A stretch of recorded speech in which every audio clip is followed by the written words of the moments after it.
Are markets finally breaking out or just setting us up for the next surprise? Last week was packed with action across the US and Europe, and this week could be even more critical. Stick around until the end because I'll share my key takeaway on what could be the biggest market driver in the weeks ahead.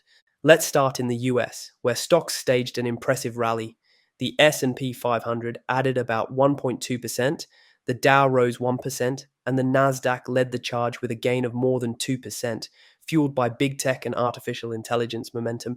Even small caps caught some love. The Russell 2000 jumped over 2%, and the story everyone was talking about. Nvidia's blockbuster deal with OpenAI. Nvidia is committing billions to expand AI infrastructure, a move that reignited the semiconductor trade and sent chip makers higher. It's a reminder every AI headline can still spark waves across the market.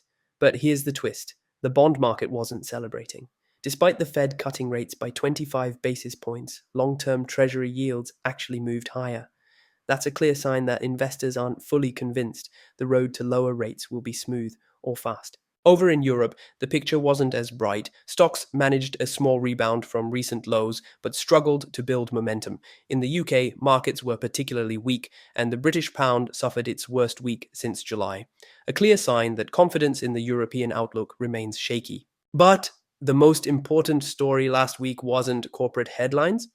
It was inflation. The Fed's favorite measure, the PCE index, rose 0.3% in August, putting the yearly rate at 2.7%. Core PCE, which strips out food and energy, held steady at 2.9%, not alarming but still sticky. And here's the kicker: consumer spending didn't slow down. It rose 0.4%, showing households are still opening their wallets despite higher prices.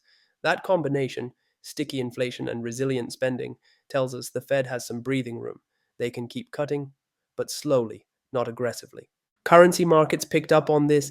The US dollar slipped slightly after the PCE release as traders priced in more cuts. But make no mistake, the dollar is still strong, especially against the euro, with EUR/USD holding around 1.165 to 1.170. For exporters and global investors, that strength matters. So where does that leave us heading into this week? In the US, all eyes are on non-farm payrolls, ISM surveys, consumer sentiment, and durable goods orders. Any surprise in those numbers could swing markets fast. In Europe, the focus shifts to inflation data, retail sales, and fresh commentary from the ECB. Investors are looking for clues on whether Europe can stabilize or if weakness will deepen. And the risks: if US jobs stay strong and inflation refuses to cool, the Fed may have to slow its cutting pace. That would mean higher yields, a stronger dollar, and more pressure on equities.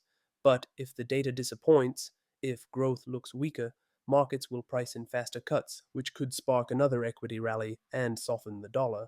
So here's my takeaway: the real battle isn't just about rate cuts. It's about whether consumer strength can hold up while inflation stays sticky.